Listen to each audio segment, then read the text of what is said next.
성경은 결혼 이야기입니다. 창세기에 처음 나오는 이야기가 아담과 하와의 결혼 이야기이고, 성경 마지막에 나오는 요한계시록의 마지막 이야기는 어린 양의 혼인잔치 이야기입니다. 근데 참과 끝이 좀 달라요. 아담과 하와의 결혼은 실패한 겁니다. 죄를 지었어요. 그래서 하나님이 주신 에덴 동산을 잃어버렸고요. 근데 요한계시록의 어린 양의 혼인잔치는 잃어버린 에덴 동산, 그 이상의 천국을 가져와요. 이게 새 예루살렘입니다. 그래서 아담의 혼인잔치는 안 좋게 끝나지만 어린 양의 혼인잔치로 인해서 모든 것이 회복이 된다. 이게 성경의 결론입니다. 이 혼인의 이야기가 어린 양 예수의 이야기라는 거예요. 에베소서 말씀에 남편과 아내의 이야기하면서 그리스도와 교회의 이야기를 말씀하고 있죠. 그 남편과 아내의 비밀은 그리스도와 교회의 비밀에 있다. 남편과 아내의 관계의 그 비밀이 그리스도와 교회에 있다 하는 것은 세상 모든 관계의 비밀이 그리스도에게 있다 이야기입니다. 부모와 자식 간의 관계도 그렇고요. 종과 상전의 관계도 그렇고요. 친구와 친구 간의 관계도 그렇고요. 세상 모든 관계가 그리스도와 교회의 관계에 거기에 비밀이 있다 이야기한다면 그리스도를 아는 지식이 우리의 믿음을 좌우하는 겁니다. 그리스도를 아는 지식이 우리 인생의 내용을 좌우하는 겁니다. 그래서 구약이나 신약이나 똑같이 하나님을 아는 지식을 말씀합니다. 단지 교리를 안다, 성경의 구절을 안다 이게 아니고 그 안에 있는 비밀을 아는 거예요. 그래서 인생의 비밀을 깨닫고는 이 인생을 지혜롭게 사는 겁니다. 우리가 남자다 여자다 어른이다 아이다 직장인이다 아니면 전업주부이다 상관없이 우리 인생에 어떻게 하면 인생을 잘 사나 하는 비밀이 어린 양 예수에게 있다 하는 거 이걸 받아들이시고 우리 모든 성도들이 예수님을 아는 지식으로 살아가시기를 바랍니다. 그러려면 어린 양 예수님을 주목해야 합니다. 오직 예수란 말 들어보셨죠? 오직 성경이란 말도 들어보셨고 오직 믿음이란 말씀도 들어보셨고 오직이란 말이 주는 그 집중력 그걸 가져야만 우리의 믿음이 자라요. 그리고 성경의 이 혼인 이야기 아담과 하와의 혼인 이야기에서부터 어린 양의 혼인 이야기 이 이야기의 비밀을 깨달을 수 있습니다. 이사야 54장 5절에 이스라엘을 향한 말씀이 있는데요. 이스라엘을 지으신 이가 하나님이신데 그분이 이스라엘의 남편이라고. 구약에서도 하나님은 이스라엘의 남편으로 신약에서는 교회의 남편으로 그리스도가 우리의 남편이시랍니다. 언뜻 이해가 되기 힘들죠. 예수님을 구주로 믿고 만왕의 왕으로 믿는 거하고 나의 신랑으로 믿는 거하고 조금 관계가 다르죠. 그래서 성경은 구약과 신약 동일하게 하나님을 신랑으로 어린 양 예수 그리스도를 신랑으로 말씀하고 있습니다. 복음서를 보면 예수님이 자주 이런 말씀을 하셨어요. 종말에 대한 비유나 아니면 최종 결산에 대한 비유를 보면요. 열처녀 비유가 그렇고요. 그리고 혼인잔치 청하는 이야기도 그렇고요. 이미 예수님은 자신이 혼인잔치의 신랑이신 것을 이미 밝히신 겁니다. 그리고 교회가 어린 양 예수의 신부라는 것, 그리고 우리가 신부가 되어야 한다는 것을 이미 말씀하셨어요. 그런데 우리가 읽고도 듣고도 잘 모르는 겁니다. 그만큼 어린 양 혼인잔치의 이 비유가, 이 비밀이 깊은 겁니다. 성도님들. 요한계시록 이 마지막에 어린 양의 혼인잔치 이야기가 나온다는 거 의미심장하게 받아들입시다. 모든 믿음의 결론이 뭐냐? 어린 양의 혼인잔치였습니다. 우리가 믿음으로 살았다 해서 우리가 천국에 간다. 이게 어린 양의 혼인잔치에 들어가는 겁니다. 근데 우리가 믿음으로 살지 못하고 지옥에 들어간다. 어린 양의 혼인잔치에 들어가지 못하는 겁니다. 그래서 예수님이 몇 가지 비유에서 이를 갈며 슬피 우는 이야기를 하십니다. 혼인잔치에 들어가지 못하면 영원히 이를 갈면서 슬피 운답니다. 성도님들. 예수님이 우리의 신랑이신가? 교회의 신랑이신가? 이게 무슨 말씀인지 이 비밀을 깨달았으면 합니다. 왜 우리가 예수님의 신부고 예수님이 신랑이신가? 이것은 아담에게 하신 말씀과 연관되고요. 에베소서에서 남편과 아내에게 주신 말씀과도 연관돼요. 하나가 되게 하기 위해서입니다. 하나 되기 위해서. 하나님이 우리를 만드신 거 우리와 하나 되기 위해서예요. 그리고 아담과 하와, 신랑과 신부에게도 하나 되어라. 사실 종과 주인의 관계도 하나 되는 겁니다. 남녀노소할 것 없이 모든 사람이 다 하나 되는 겁니다. 그냥 하나 되는 것이 아니라 하나님 안에서 하나 되는 거예요. 하나님 안에서 하나 되려면 사랑이 있어야죠. 그 사랑이 신랑과 신부의 사랑으로 말씀하는 겁니다. 남자와 여자의 그 사랑은 특별하잖아요. 애틋하고 낭만적이고 그리고 목숨을 걸잖아요. 그만큼 하나님과 우리의 사랑이 그렇다는 겁니다. 우리를 향한 하나님의 사랑이 그렇다는 거예요. 우리는 단지 하나님을 신으로 혹은 조물주로 혹은 심판주로 이렇게 여기는데 우리를 향한 하나님의 사랑은 남편과 아내의 사랑처럼 그렇게 애틋하답니다. 생각해보면 정말 그런 것 같아요. 우리가 살아오면서 하나님께 받은 은혜를 생각해 보세요. 이 은혜가요, 그냥 단지 필요할 때마다 도우시는 은혜, 이런 것보다 우리가 하나님을 알아가는 지식, 혹은 하나님이 누구신가 아는 그런 지식, 혹은 하나님의 사랑이 어떠한가, 그 사랑에 감동하는 그런 이야기가 아닌가 싶어요. 그래서 저는 예수님을 생각할 때 다 좋습니다. 좋고, 그냥 좋다기보다 그 남녀 간의 사랑, 그 이상의 애틋함이 있습니다. 제가 아내와 연애하고 또 결혼하고 애 낳고 이렇게 살아오면서 애틋한 사랑에서부터 익은 사랑까지 하는데, 근데 이런 부부간의 사랑이 깊어지면 질수록 어린 양 예수님의 그 사랑이 훨씬 깊고 높고 넓고 길이가 길다는 게 느껴집니다. 우리 부부간의 사랑이 하나님의 사랑에 비하면 정말 세 발의 피도 안 된다는 생각이 듭니다. 왜 그런가? 우리를 향한 하나님의 그 하나 되고자 하는 그 사랑이 정말 신비로워요. 왜 우리 같은 죄인과 하나 되고자 하실까? 왜 우리를 천국에 이렇게 데리고 가려고 하실까? 사실 이해가 되지 않습니다. 이해되지 않는 사랑이 참 하나님의 사랑입니다. 어린 양 예수님이 사람으로 오신 거 보세요. 사람으로 자라시고, 그리고 사람에 의해 죽임을 당하시고, 그리고 무덤에 묻히셨어요. 그리고 3일간 그 지옥의 고통을 당하시고, 그리고는 부활하셨어요.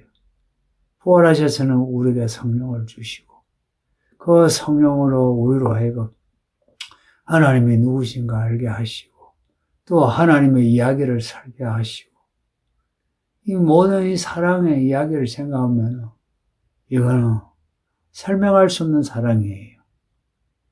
신부를 향한 신랑의 사랑입니다. 각별한 사랑입니다. 이러한 사랑을 우리에게 주셔서 우리로 하여금 어린 양의 혼인잔치로 우리를 초대하는 겁니다. 이미 우리를 초대하셨어요. 성도님들, 우리가 이렇게 교회 나오고 예배하는 것, 예배하면서 우리가 기도하고 찬양하며 하나님께 도움을 청하고 또 시간 보내면서 하나님의 은혜를 체험하죠. 하나님의 초청을 받은 겁니다. 이런 하나님의 초청을 받은 우리가 그 초청에 어떻게 임해야 하느냐.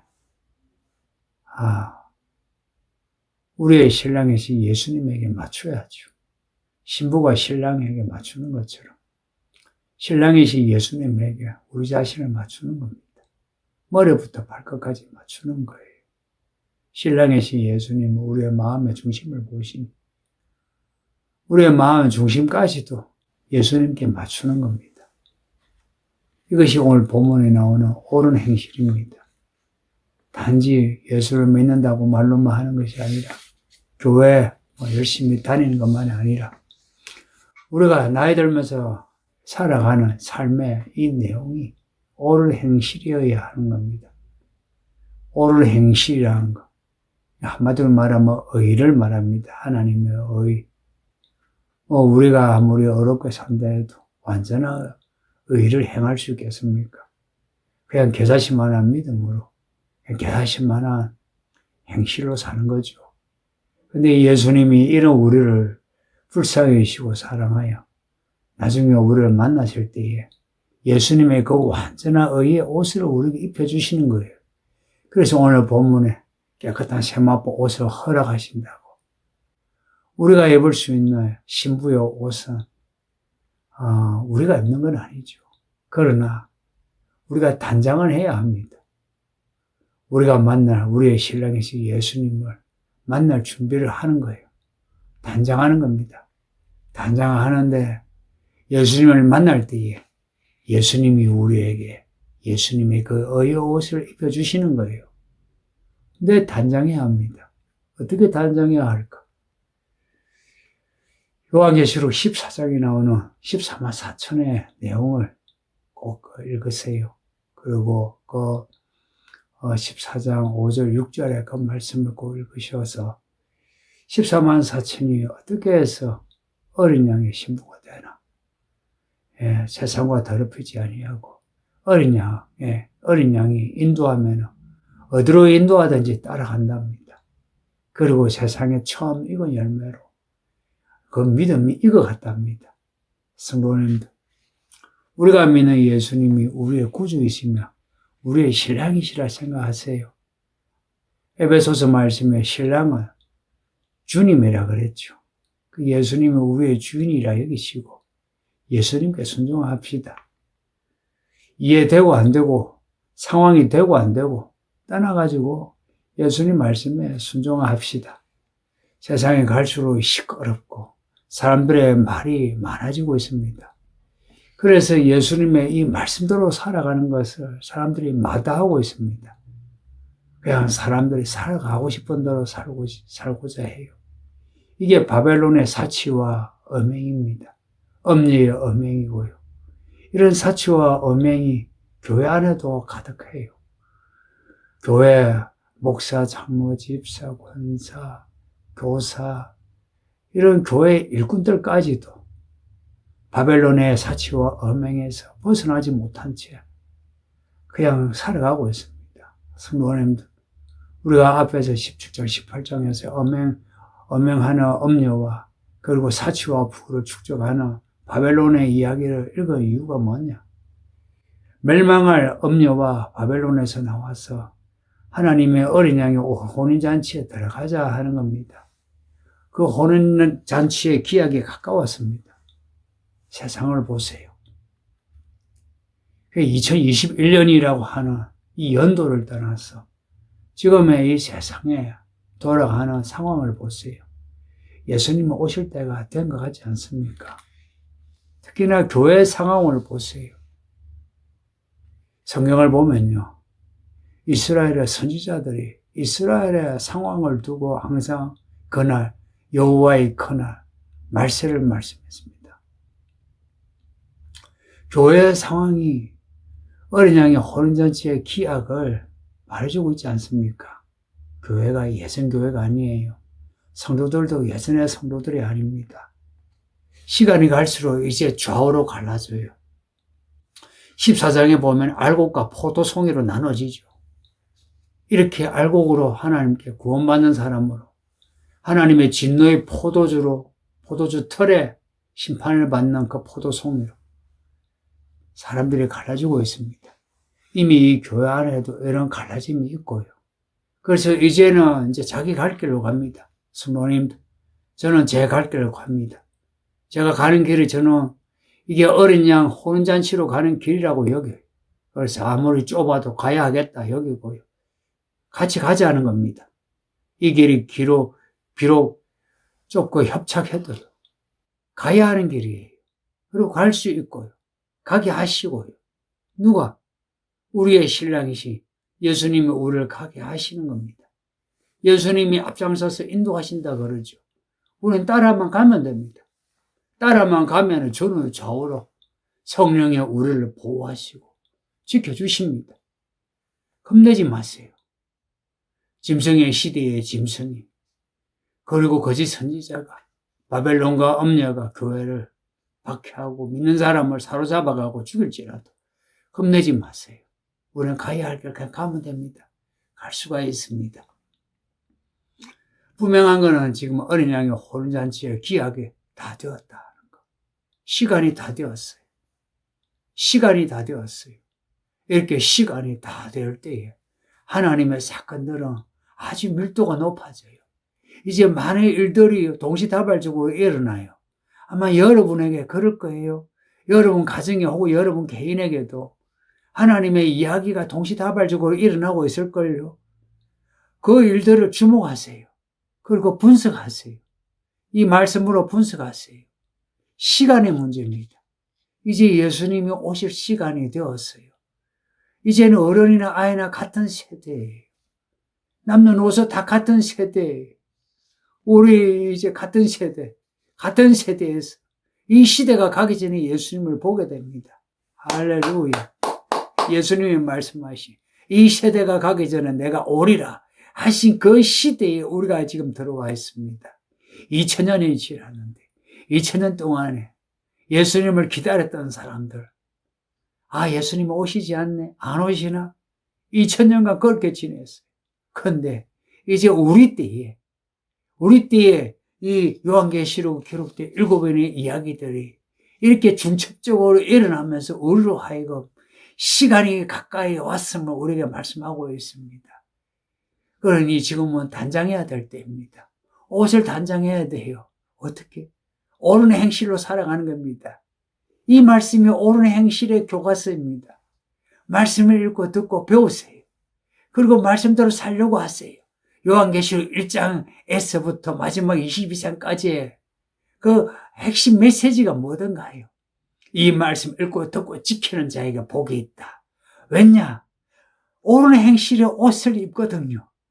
성도님들, 다른 사람이 어찌하든지 거기에 연연하지 마시고 우리가 이 말씀 읽고 듣고 말씀대로 살아갑시다. 직장에서 그렇게 하세요. 직장의 동료들이 요령을 부리고 횡령을 하고 거짓말을 하고 시기 질투를 해도 성도님들, 우리 믿음을 지킵시다. 믿음의 교과서대로 합시다. 했을 때에 비록 지금은 손해보는 것 같고 억울한 일을 당하는 것 같으나 결코 그렇지 않습니다. 결과는 해피엔딩입니다. 가정에서도 그래요. 남편과 아내의 관계에서도 아내로서 역할 다 하세요. 남편으로서 역할 다 하세요. 부모로서 자녀에게 역할 다 하세요. 자녀로서 부모에게 역할 다 하세요. 친구 간에도 의리 지키세요. 친지 간에도 이쪽 지켜야 할 우애를 지키세요. 그렇게 해보세요. 옳은 행실을 우리가 지킨다 하는 거 쉽지 않아요. 쉽지 않게 많은 사람이 인내하지 못하고 다 떠나갑니다. 성도님들, 이 마지막 때에 우리가 해야 할 일을 하루하루 옳은 행실로 신부로 단장하는 겁니다. 머리부터 발끝까지. 우리의 심장까지도. 바울이 그랬잖아요. 내가 그리스도의 심장으로 빌보 교회의 편지를 보낸다고. 우리가 그리스도의 심장으로 사람들을 대하는 겁니다. 그래서 이 마지막 때에 하나님의 종으로 살아갑시다. 하나님의 종, 하나님의 종, 하나님의 종으로 살아갑시다. 하나님의 종으로 살아갑시다. 하나님의 종은 주인이신 어린 양 예수를 따라가는 겁니다. 어디로 가든지 뭘 말씀하든지 그냥 따라가는 겁니다. 할렐루야, 아멘, 아멘에서 따라갑니다. 어린 양 예수가 다스리는 그 나라를 바라보면서 그 나라의 통치를 기뻐하고 즐거워하면서 할렐루야, 아멘 하면서 어린 양 예수를 따라가는 겁니다. 끝까지 따라갑시다. 어린 양 예수의 그 통치를 즐거워합시다. 지금은 그 통치가 눈에 안 보일지라도 어린 양의 호는 기약이 가까이 올 때에 그 통치를 볼 수 있고, 그리고 그 기약이 임해서 우리 모두가 호는 잔치에 들어가 우리가 예수님의 신부로 서게 될 때에 우리 영원히 기뻐하게 되면서, 동시에 어린 양이 호는 잔치에 들어가지 못한 사람들은 이를 갈며 슬피 울게 될 겁니다. 교회를 다니는 성도들이요, 왜 교회를 다니는지 아십니까? 어린 양이 호는 잔치에 들어가기 위해서 교회 다니는 겁니다. 이유는 딱 하나예요. 어린 양이 호는 잔치에 들어가 그 새 예루살렘에 들어가 영원한 복을 누리는 겁니다. 영원한 복. 이 말이 이해되나요? 영원한 복이라는 게. 우리가 이 짧은 생에 살면서 영원한 복하니 실감나지 않을 뿐이 있는데, 사람은요, 죽어서 끝이 아니에요. 죽는 거는요, 잠시고요. 또, 우리에게 새로운 이야기가 펼쳐져요. 근데 이제는 아마 죽음도 건너뛰고 직접 예수를 만날 수 있어요. 성도님들, 영원한 생명을 가집시다. 영원한 생명을 가집시다. 영원한 생명을 가집시다. 오늘 말씀을 생각하면서 우리 합심해서 기도합시다. 말씀을 생각하면서 합심해서 기도합시다. 아버지 하나님 감사합니다. 이 어린 양의 호는 잔치를 우리에게 가르쳐 주시니 감사합니다. 우리 모든 성도들이 어린 양의 호는 잔치에 다 들어가게 하옵소서. 이렇게 교회 다니게 하신 것, 어린 양의 신부로 단장케 하기 위한 것임을 알게 하사 매일매일 옳은 행실로 단장하게 하소서. 믿음이 자라 우리 행실이 변화되어 옳은 행실이 되게 하사, 어린 양 예수님이 오실 때에 나팔 소리 듣고 다 올라가게 하옵소서. 그래서 어린 양 예수와 함께 시온산에 서서 영원히 할렐루야 하며 하나님을 찬양하게 하옵소서. 서울이는 교회 모든 성도들이 이러한 구원의 복을 받게 하옵소서. 바벨론에서 떠나 엄력에서 떠나 짐승에게서 떠나 어린 양 예수에게로 돌아가게 하소서. 어린 양 예수의 이 말씀을 끝까지 따라가게 하옵소서.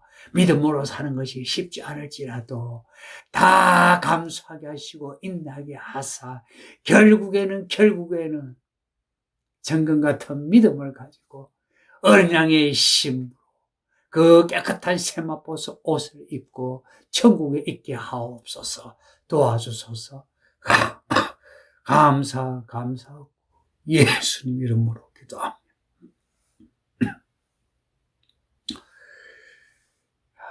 아버지 하나님 감사합니다.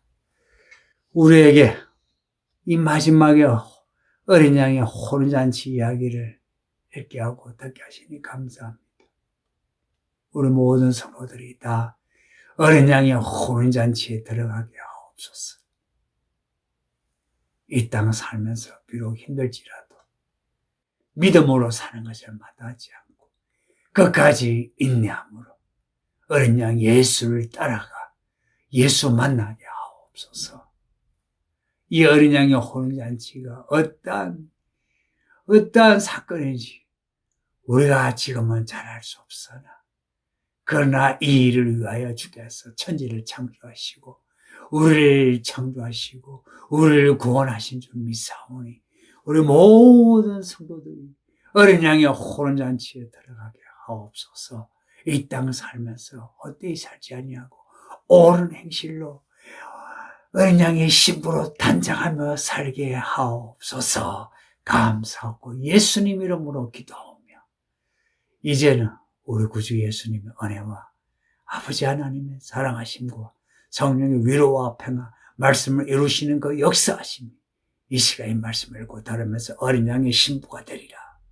단장하는 주의 모든 성도에게 이제로부터 영원토록 함께 있을지어다. 아멘. 하나님께 감사 박수합니다. 예. 오늘까지 이렇게 예배하고 이제부터 예배당에서 예배합니다. 성도님들 많이 기다리셨습니다. 우리 예배 잘 드립시다. 예, 다음 주가 추수감사주일로 드립니다. 이렇게 온라인으로 예배하게 되어서 2주가 연기했습니다. 예, 이 12월에 드리는 추수감사절 더 의미 있지 않겠습니까? 예, 또 성탄절도 있고 성도님들 이 코로나로 정신없는 2021년 아래도 믿음 잘 정리정돈하셔서 흔들리지 마시고 예, 올해 마지막 정리 잘 하시고 새해 맞이합시다. 예, 성도님들 다음 시간에 뵙도록 하겠습니다. 잘 지내시고 예, 바이바이.